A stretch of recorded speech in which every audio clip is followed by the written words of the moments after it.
Salam Rahim. أعزائي التلاميذ السلام عليكم ورحمة الله تعالى وبركاته. Bonjour à tous et à toutes. Dans cette vidéo, on va résoudre l'examen national session normale 2019, option sciences physiques et sciences de vie et de la Terre.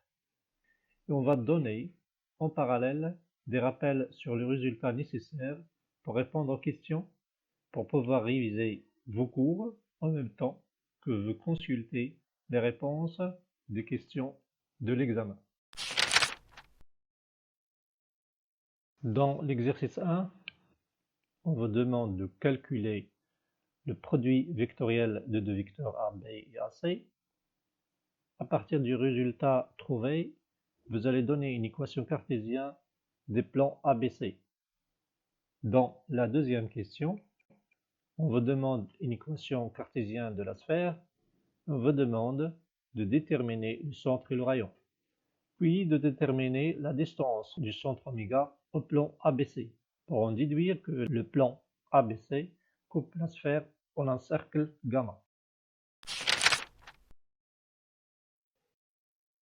Pour déterminer les coordonnées des vecteurs AB vectoriel AC, on vous suggère de poser verticalement les coordonnées de U et V et de supprimer la première ligne lors de calcul de l'abscisse, et la deuxième ligne pour l'ordonnée et la troisième ligne pour la cote. Sans oublier le signe moins avant le déterminant lié à l'ordonnée des vecteurs. Pour le deuxième rappel, si n alpha beta gamma est un vecteur normal au plan P, alors une équation cartésienne de P est de la forme alpha x plus beta y plus gamma z plus d égale 0. Et on trouve le nombre d en considérant un point appartenant au plan P.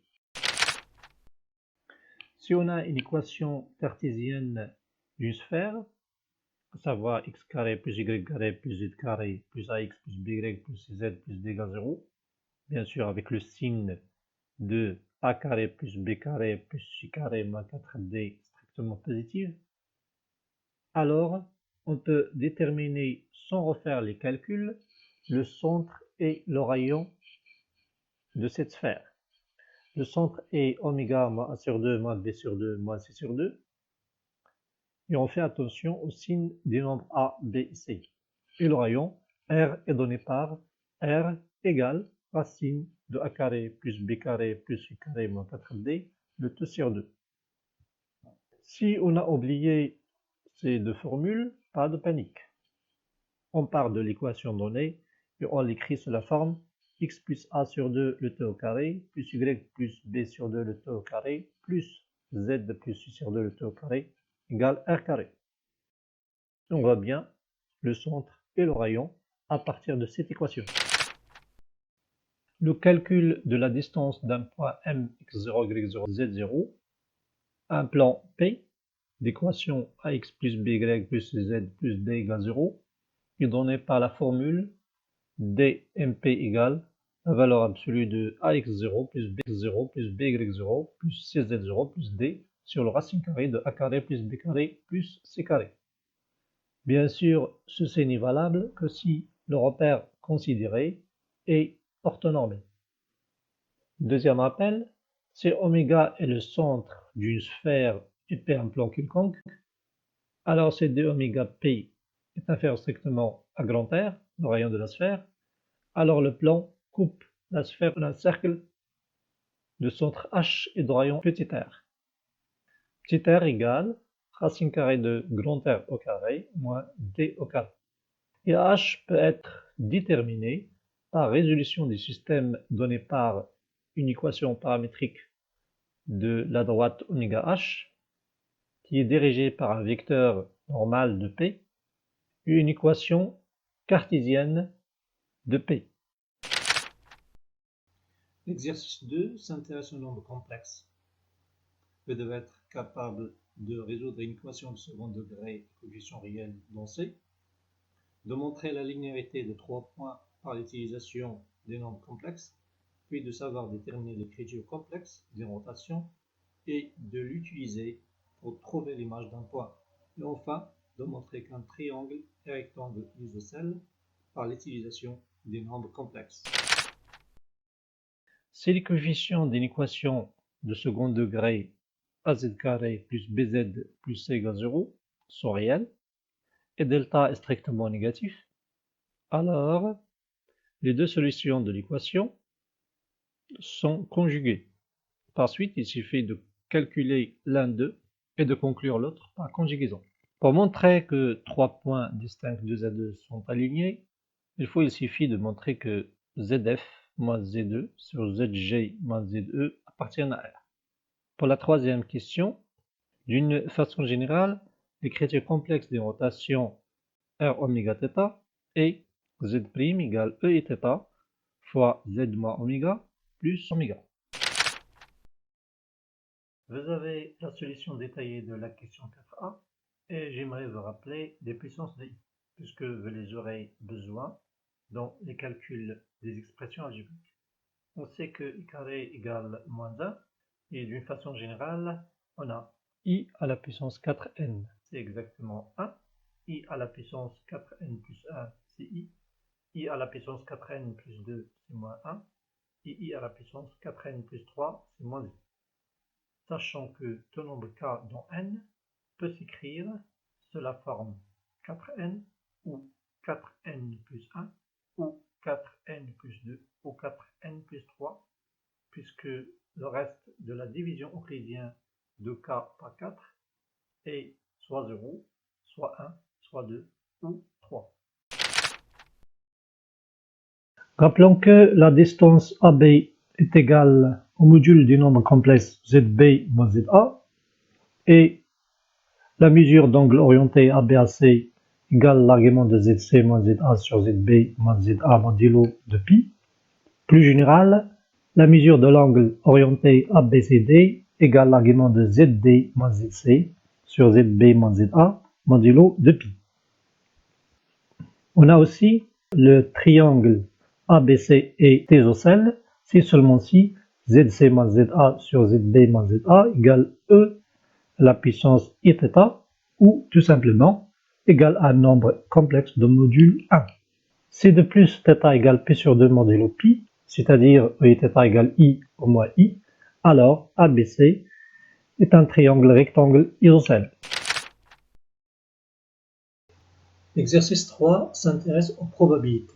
L'expérience aléatoire considérée est le tirage de 3 boules d'une urne qui contient 10 boules d'une façon simultanée dans une situation d'équiprobabilité. Chaque cas possible est une combinaison sans répétition de 3 éléments parmi 10. On doit être capable de dénombrer les cas possibles de chaque événement considéré. On est dans une situation d'équiprobabilité, puisque les boules sont indiscernables au toucher. Donc, P de A égale le cardinal de A sur le cardinal de oméga. L'événement A, c'est-à-dire obtenir 3 boules vertes, son cardinal est C3, 3. On doit choisir 3 boules vertes parmi 3 boules vertes, d'une manière simultanée. Donc le cardinal de A égale 1. Et comme le cardinal de oméga c'est C3 parmi 10, qui égale 120, donc P de A égale 1 sur 120. Pour B, on va calculer le cardinal de B, qui égale le nombre de tirages qui contient 3 boules vertes ou 3 boules rouges. Ces deux événements sont incompatibles. Donc le cardinal de B égale C3 parmi 3 plus U3 parmi 6 égale 21. Donc la probabilité de B égale 21 sur 120 égale 7 sur 40. C'est l'événement obtenir au moins 2 boules de même couleur, c'est-à-dire obtenir exactement 2 boules de même couleur ou 3 boules de même couleur. Si on pose D obtenir 2 boules exactement de même couleur, alors C égale B union D et B et D sont incompatibles. Par suite, la probabilité de C égale la probabilité de B plus la probabilité de D, avec la probabilité de B égale 7 sur 40. Reste à trouver la probabilité de D.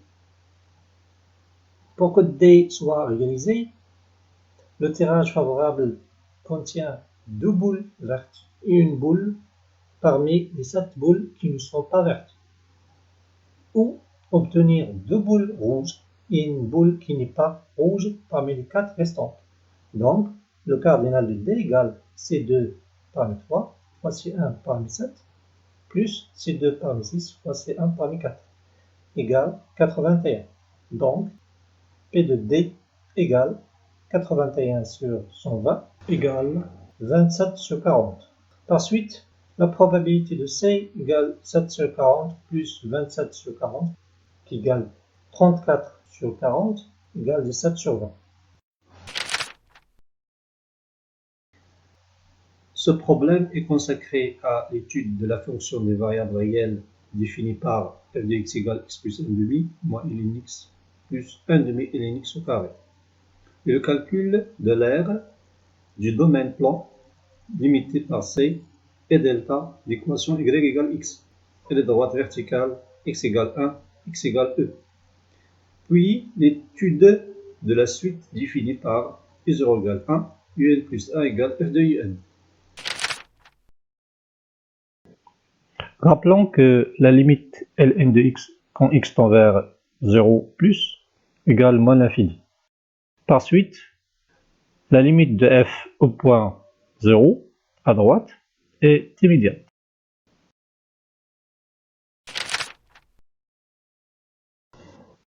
Rappelons que la limite de ln de x quand x tend vers plus l'infini égale plus l'infini. Sans oublier que limite ln de x sur x quand x tend vers plus l'infini égale 0, puisque la courbe de ln admet une branche parabolique de direction asymptotique, l'axe des abscisses. Et voici les opérations sur les limites et les formes indéterminées de chaque cas. Rappelons quelques limites importantes de ln. On a déjà parlé de la limite quand x tend vers plus l'infini, ln de x sur x égale 0. D'une manière plus générale, la limite ln x sur x à la puissance n quand x tend vers plus l'infini égale 0. Pour tout n appartiennent à n étoiles. On a aussi la limite x à la puissance n ln de x quand x tend vers 0 plus égale 0, et ceci pour tout n appartiennent à n étoile. Remarquons aussi que cu est une fonction qui vérifie i de x tend vers plus l'infini quand x tend vers plus l'infini. Alors la limite ln de u de x sur u de x quand x tend vers plus l'infini égale 0. Il suffit de prendre grand X égale u de x, en particulier pour u de x égale racine de x.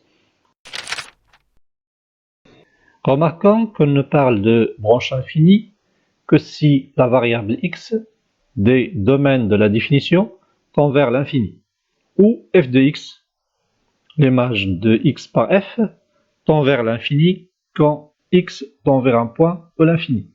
Le diagramme suivant décrit le cas x tend vers plus l'infini et donne les branches infinies possibles. Rappelons que la dérivée de ln de x est 1 sur x pour tout x strictement positif. D'une manière générale, si u est une fonction dérivable sur un intervalle i est strictement positif sur i, alors ln u de x' égale u' de x sur u de x. C'est la dérivée de la composée de deux fonctions, ln et u. Pour calculer f seconde de x égale à f' de x', on aura besoin de la propriété suivante.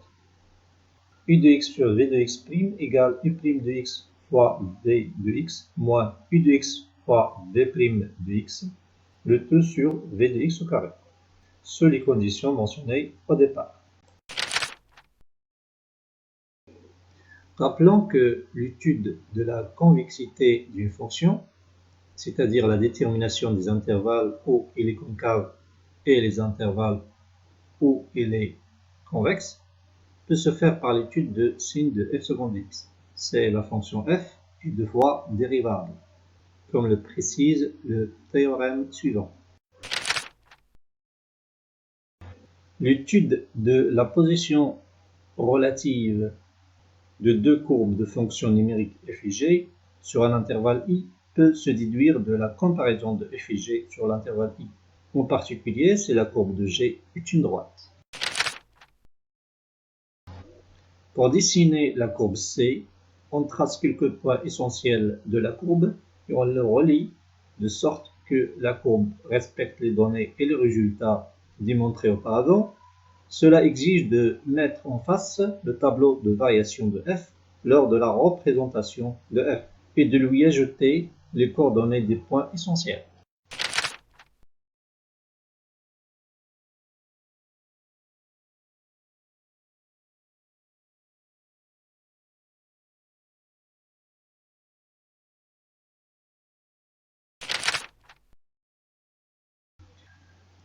L'intégration par partie repose sur le fait que, sur un intervalle AB, où les fonctions u, v sont dérivables et continues, on a, quel que soit x appartiennent à AB, u de x, v de x' égale u' de x, v de x, plus u de x fois v' de x.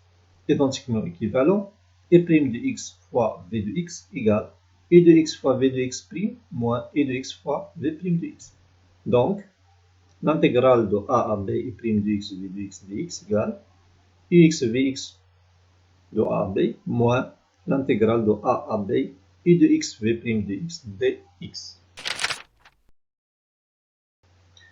On vous rappelle aussi que l'aire de la partie plan limitée par les courbes de f et g et sont continues sur un intervalle AB avec f supérieur ou égal à g sur i et les deux droites verticales x égale a, x égale b et l'intégrale de a à b f de x moins g de x dx en l'unité d'aire.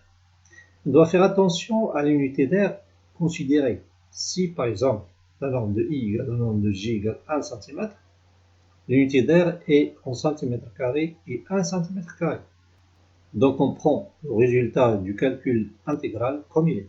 Sinon, par exemple la norme de i égale la norme de j égale 2 cm, alors l'unité d'aire en centimètres carrés est 4 cm². Donc on doit multiplier le résultat trouvé par 4 pour trouver l'aire en centimètres carrés. Cette question est une occasion pour vous rappeler d'un raisonnement très important en mathématiques, à savoir le raisonnement par récurrence. Si on a une propriété Pn qui dépend d'un entier naturel n et n0 un entier naturel donné, pour démontrer que quel que soit n supérieur ou égal n0, p de n est vrai, on vérifie premièrement que Pn0 est vrai. Cette première étape, on l'appelle initialisation. Dans la deuxième étape, on se donne un entier n supérieur ou égal n0 quelconque. Attention, on n'écrit pas quel que soit n supérieur ou égal n0, p de n. On suppose que p de n est vrai et on montre que p de n plus 1 est vrai. Cette étape s'appelle l'hérédité. Dans la troisième étape, on conclut que, quel que soit n supérieur ou égal n0, p de n est vrai. On appelle cette étape par conclusion. Parfois, il est difficile de trouver la limite d'une suite numérique, et cette propriété nous assure que, dans les cas suivants, la suite converge certainement. Premier cas, si la suite un est croissante et majorée, alors elle est convergente. Deuxième cas, si la suite un est décroissante et minorée, alors elle est convergente. Voici une propriété qui nous aidera à trouver la limite des suites définies par la relation un plus 1 égale f de un. Si un converge vers un nombre réel L et f est continu en L, alors f de L égale L. Donc, pour déterminer le nombre réel L, on résout l'équation x appartient à i, telle que f de x égale x. C'est-à-dire que L est un point fixe de f.